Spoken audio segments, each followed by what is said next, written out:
جیسا کہ آپ جانتے ہیں یتیم خانہ مدرسہ عربیہ کئی سالوں سے یتیم اور معصوم بچوں کی خدمت میں جٹا ہوا ہے۔ رمضان بابرکتوں والا مہینہ ہے۔ آئیے اس موقع پر اس یتیم خانہ مدرسہ عربیہ کے فاؤنڈر توحید خان فاروقی صاحب کی زبانی روزے کے بارے میں کچھ معلومات حاصل کریں۔ السلام علیکم ورحمۃ اللہ وبرکاتہ، نحمدہ ونصلی علی رسولہ الکریم، اللہم اغفر لنا ورحمنا وانت خیر الراحمین۔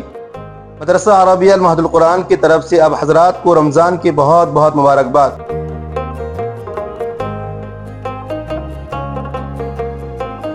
اب حضرات کے سامنے رمضان کی فضیلت اور فضیلت بتانا چاہ رہا ہوں۔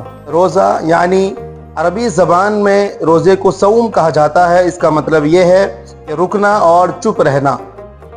شریعت میں روزے کا نام اور مطلب یہ ہے کہ کسی انسان اگر روزے کا نیت کر کے طلوع فجر سے لے کر غروب آفتاب تک کھانے پینے اور تمام معینہ خواہشات سے رکے رہنا۔ رمضان کے روزے رکھنے کا حکم ہجرت کے دوسرے سال ہوا اور رسول خدا صلی اللہ علیہ وسلم اس دنیا سے جانے سے قبل 9 رمضانوں کے روزے رکھے الحمدللہ۔ قرآن کے جن آیتوں سے رمضان کے روزے رکھنے کا حکم ہوا اس کا ترجمہ یہ ہے کہ ایمان والوں تم پر رمضان کے روزے فرض کیے گئے ہیں جیسا کہ ان لوگوں پر کیے گئے تھے جو تم سے پہلے آئے ہوئے ہیں۔ اس سے توقع ہے کہ تم میں پرہیزگاری کی صفت پیدا ہوگی۔ چند مقرر دنوں کے روزے ہیں، پھر اگر تم میں سے کوئی بیمار یا سفر پر ہو تو دوسرے دنوں میں اتنی ہی تعداد پوری کر لے، اور جو لوگ اسے مشکل سے برداشت کر سکے وہ فدیہ دے دیں۔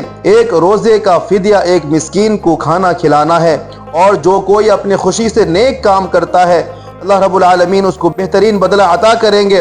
اگر تم سمجھو تمہارے حق میں بہتر اور اچھا یہی ہے کہ تم روزہ رکھو۔ رمضان وہ مہینہ ہے جس میں قرآن نازل کیا گیا جو انسانوں کے لیے سراپا ہدایت ہے اور ایسے واضح تعلیمات پر مشتمل ہے جو انسانوں کو راہ راست دکھانے اور حق و باطل کا فرق کھول کر رکھ دینے والی ہیں۔ السلام علیکم ورحمۃ اللہ وبرکاتہ۔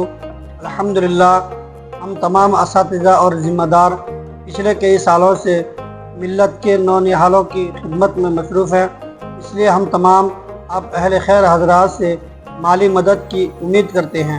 شکریہ۔ السلام علیکم ورحمۃ اللہ وبرکاتہ۔ سب سے پہلے ہم اللہ کا شکر ادا کرتے ہیں اور تمام معاونین کا تہہ دل سے شکریہ ادا کرتے ہیں۔